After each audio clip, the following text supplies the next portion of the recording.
Hello everyone, welcome to our YouTube channel Areva Genius. और आज हम करेंगे economics previous year question series का सेट 4। इस सीरीज़ में हम कवर करेंगे 500 प्लस एमसीक्यूज़ जो आपको प्रीवियस ईयर पेपर्स में देखने को मिलेंगे। तो इससे पहले हम शुरू करें हमारा सेशन, ये रहा मेरा इंट्रोडक्शन। मेरा नाम है Shubham Sharma. I have done BTech in electronics and communication, right now selected under Ministry of Health and Family Welfare. I have qualified various center and state government written exams such as RPF SI, Haryana Taxation Inspector, FCAT, RRB, SSC and other exams. I have also cracked all the stages of RRB ALP, which includes psychotest and A1 category medical.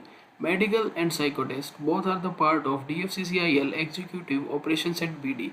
इसके regarding आपको कोई भी doubt या query हो तो आप जुड़ सकते हैं मुझसे मेरे टेलीग्राम चैनल के माध्यम से। मेरे टेलीग्राम चैनल का लिंक आपको दिया गया होगा डिस्क्रिप्शन बॉक्स में शुभम शर्मा से कॉन्टैक्ट करके। तो चलिए हम शुरू करते हैं हमारा session. The highest body which approves the 5 year plan in India is the, देखिए हमारे यहाँ 5 ईयर प्लान्स को अप्रूव कौन करता है, वो है नेशनल डेवलपमेंट काउंसिल। तो याद रखेंगे। और नेशनल डेवलपमेंट काउंसिल कब इस्टेब्लिश हुआ था हमारा, 1952 में। ये भी हमें पता होना ही चाहिए। हमें सभी कमीशंस और काउंसिल्स, इस तरह की एस्टेब्लिशमेंट्स, हमें ये ध्यान होना चाहिए। ईयर स्पेशली आपको ध्यान होना चाहिए, जैसे SEBI, NABARD, CSO, planning commission, NDC, ये सभी याद होना चाहिए। और एनडीसी के रिगार्डिंग एक और ख़ास बात, कौन प्रिजाइड करता है, चेयरमैन कौन होगा, प्राइम मिनिस्टर होंगे। और इसके मेंबर्स कौन कौन होंगे, prime minister, union cabinet ministers, chief ministers of all the states और यूनियन टेरिटरीज के representatives and the members of NITI Aayog. और ये जो नीति आयोग है, ये अभी 2015 से नीति आयोग बना दिया गया। इससे पहले हमारा प्लानिंग कमीशन होता था। 1 जनवरी 2015 से हमारा ये नीति आयोग हुआ और प्लानिंग कमीशन को डिसॉल्व कर दिया गया। In the budget figures of the Government of India, interest payments, subsidies, pensions, social services and are the parts of the, देखिए ये सभी पार्ट्स हैं हमारे यहाँ नॉन प्लान एक्सपेंडिचर के। Who coined the term Hindu rate of growth for Indian economy? देखिए Hindu rate of growth term coin की थी हमारे राज कृष्णा जी ने। फेमस इंडियन इकोनॉमिस्ट थे, काफ़ी बुक्स भी लिखी गई हैं। और हिंदू रेट ऑफ ग्रोथ से मतलब इनका क्या था कि 1950s टू 1980s तक, यानी 1991 से पहले के पीरियड तक हमारी जो ग्रोथ रेट थी वो काफ़ी लो ग्रो कर रहे थे हम, लो रेट से।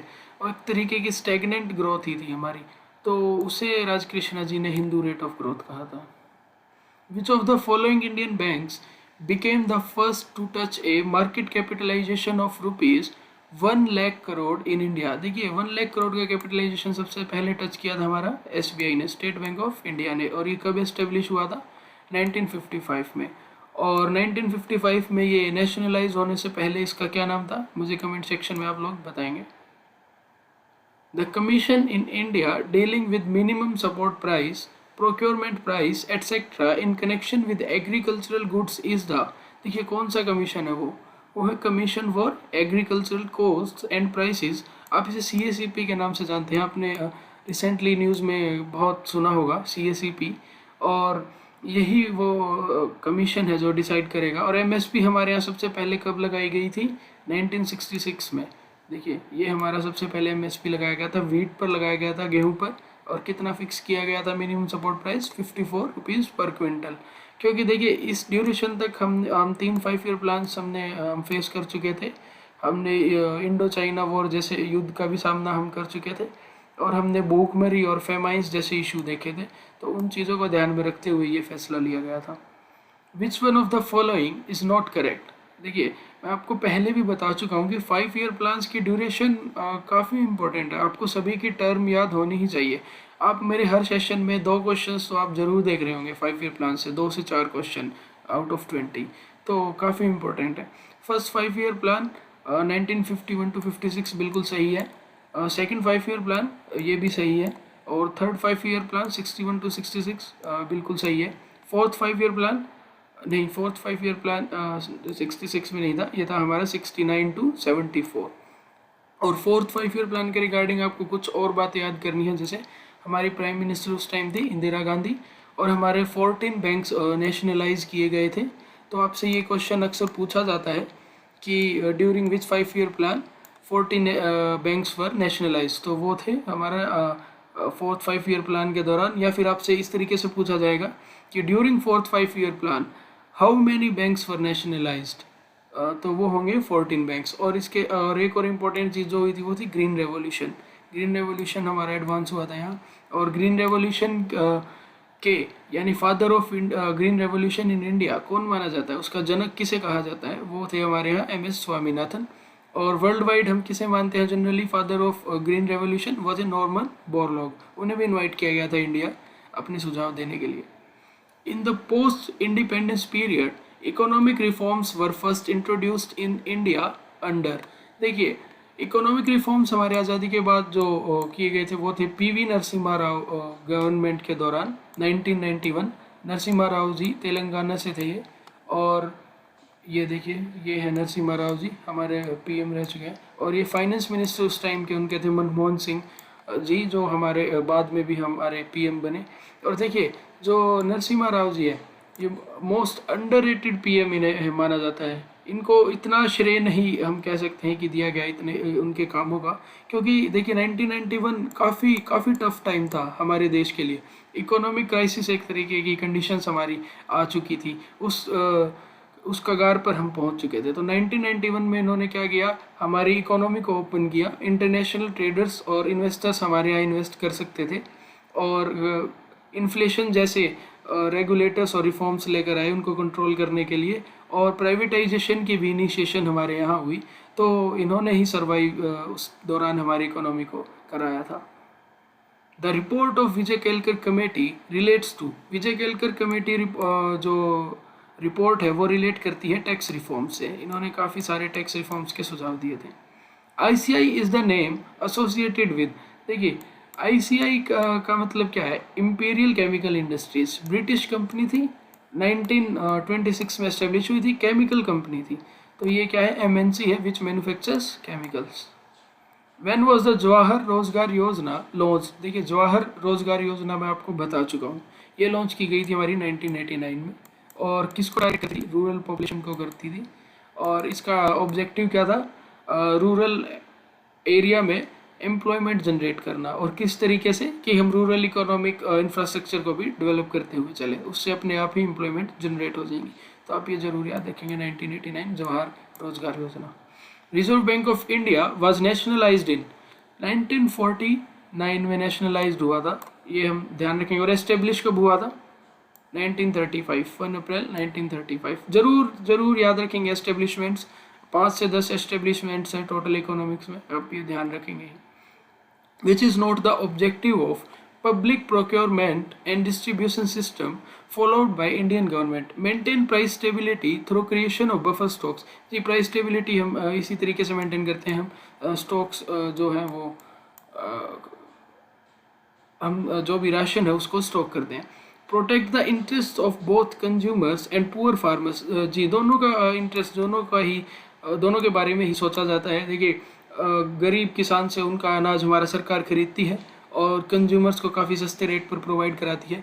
पब्लिक डिस्ट्रीब्यूशन सिस्टम का मतलब होता है PDS, और ये आपने राशन डिपोज आपने देखे होंगे, काफ़ी सस्ते रेट पर हम पुअर जो पॉपुलेशन हमारी उनको भी ग्रेन्स प्रोवाइड करा रहे हैं हम। Control the production of food grains, नहीं कंट्रोल से हमारा कोई लेना देना था, फूड ग्रेन्स को हम कंट्रोल नहीं करते थे, तो हमारा आंसर होगा ये ऑब्जेक्टिव इसका नहीं है। Reduce personal and regional inequality in the distribution, ये भी हमारा इसी का ऑब्जेक्टिव था, तो आप ये ध्यान रखेंगे। Where is the Indian Institute of Foreign Trade located, देखिए Indian Institute of Foreign Trade को बोला जाता है IIFT, और ये लोकेटेड है न्यू दिल्ली में। IIFT से बोला जाएगा, ये इसका लोगो है, ये आप देख सकते हैं IIFT भवन। The centre for agricultural marketing is located at, देखिए सेंटर फॉर एग्रीकल्चरल मार्केटिंग को बोला जाता है NIEM, national institute of agricultural marketing, और इसका पूरा नाम है चौधरी चरण Singh national institute of agricultural marketing, और ये है जयपुर में, और ये है इसका लोगो, आप ध्यान रखेंगे। Per capita income is obtained by dividing national income by, देखिए पर कैपिटा इनकम क्या होती है, किसी भी छोटे से रीजन की या किसी भी जोग्राफिक रीजन की, इवन कंट्री भी, आप उसकी पॉपुलेशन को डिवाइड कर दीजिए, आप उसकी इनकम को डिवाइड कर दीजिए उसकी पॉपुलेशन से, तो हम पर कैपिटा इनकम हमें मिल जाती है। तो in case of a country हम नेशनल इनकम को किससे डिवाइड करेंगे, total population of the country, ठीक है। देखिए इसका एग्जांपल मैं आपको दे देता हूँ। मान लीजिए ये 4 पर्सन है और इनमें से 2 ही अर्न कर रहे हैं। ये इरिस्पेक्टिव है इस चीज़ के कि ये मैटर नहीं करेगा आपका कि कितने बंदे अर्न कर रहे हैं, बस पॉपुलेशन मैटर की जाएगी। मान लीजिए ये दोनों $7200 अर्न कर रहे हैं, तो हम लेकिन डिवाइड हम करेंगे 4 पर्सन से, तो ये 1800 है। तो ये पर कैपिटा इनकम किसी भी देश का लिविंग स्टैंडर्ड भी बताता है कि वहाँ के लोग कितना कमा रहे हैं, उनका लिविंग स्टैंडर्ड कैसा होगा। टोकन प्राइवेटाइजेशन और deficit privatisation of public sector units occur when the government sells. देखिए टोकन प्राइवेटाइजेशन होती है जब government 5 to 10% of its shares वो उसको सेल कर दे। और वो सेल क्यों करती है? डेफिसिट, देखिए यहाँ वर्ड यूज हुआ है डेफिसिट, और मैंने आपको बताया डेफिसिट क्या होता है, उसको मीट करने के लिए, ठीक है, बजट में। तो उस चीज़ को वो सेल करके पैसा लेती है, तो उसकी आपूर्ति यहाँ करने की कोशिश की जाती है। वैसे 5 to 10% होता है, पर हमारी जो एग्जामिनेशन एजेंसीज हैं वो 5% को सही आंसर मानती हैं, तो 5% ऑफ शेयर्स हो जाएगा यहाँ पर। और अगर मान लीजिए ज़्यादा पोर्शन में कर देती हैं 50% या उससे ज़्यादा, तो उसे बोलते हैं पार्शियल प्राइवेटाइजेशन। और अगर सभी कर देती थी तो कंप्लीट प्राइवेटाइजेशन ही हो जाएगी। The Narasimha committee 1991 on financial reforms propose for establishment of a. देखिए इन्होंने, इस कमेटी ने प्रपोज किया था 4 tier hierarchy of the banking structure. 4 tier होंगे। फर्स्ट टायर में हम 3 से 4 इंटरनेशनल बैंक्स को रखेंगे, सेकंड टायर में हमारे 8 से 10 नेशनल बैंक्स होने चाहिए, और थर्ड टायर में हमारा रीजनल बैंक, और फोर्थ टायर में हम रूरल बैंक्स को रखते हैं। The planning commission of India was constituted in the year. देखिए मैं बता चुका हूँ, ये आपको इनकी एस्टेब्लिशमेंट आपको पता ही होना चाहिए, ये कब एस्टेब्लिश हुए थे। ये हमारा हुआ था 1950 में, ठीक है, आप याद रखेंगे। और प्लानिंग कमीशन ऑफ इंडिया बाद में डिसॉल्व कर दिया गया था, ये भी मैं आपको बता चुका हूँ। और 1 जनवरी 2015 से नीति आयोग बना दिया गया था, ठीक है। विच plan gave emphasis on removal of poverty for the first time. देखिए रिमूवल ऑफ पॉवर्टी से रिलेटेड मैं बता चुका हूँ आपको, गरीबी हटाओ का नारा था। 5th 5-year प्लान में ये दिया गया था, और इंदिरा गांधी ने बोला था कि वो कहते हैं इंदिरा हटाओ, मैं कहती हूँ गरीबी हटाओ, ये था। और इसकी ड्यूरेशन 5th 5-year प्लान की थी 1974 to 79। और इसका एक और मेन ऑब्जेक्टिव था, वो क्या था? सेल्फ रिलायंस भी यहाँ हमारा ऑब्जेक्टिव था। GDP at factor cost is. देखिए जीडीपी मतलब gross domestic product, factor cost मतलब मान लीजिए कोई भी कंपनी है, आप उसको एस्टेब्लिश करने के लिए आपको फैक्टर्स चाहिए होते हैं, जैसे कि land, labour, capital, entrepreneur. Land के लिए आपको पैसा चाहिए, मान लीजिए आप कोई भी फैक्ट्री या कंपनी एस्टेब्लिश कर रहे हैं तो आपको लैंड चाहिए। लेबर के लिए भी आपको लेबर भी आपको चाहिए मशीन्स को ऑपरेट करने के लिए। कैपिटल आपको पैसा चाहिए वेरियस प्रोडक्ट्स में इन्वेस्ट करने के लिए। एंटरप्रेन्योर को प्रॉफिट भी चाहिए। तो ये चीज़ें हम फैक्टर कॉस्ट में काउंट करते हैं। और जो जीडीपी एट फैक्टर कॉस्ट है, वास्तव में यही रियल जीडीपी मानी जाती है। और इसमें चीज़ें और इंक्लूड होती हैं, जैसे इनडायरेक्ट टैक्सेस वो भी पे करता है जो भी व्यक्ति होगा उसका ओनर। और सब्सिडीज़ जो गवर्नमेंट हमारी प्रोवाइड की जाती हैं वो हमारी ऐड होती हैं। तो हमारा जीडीपी एट फैक्टर कॉस्ट होगा minus indirect taxes plus subsidies. The period of the 11th 5-year plan is.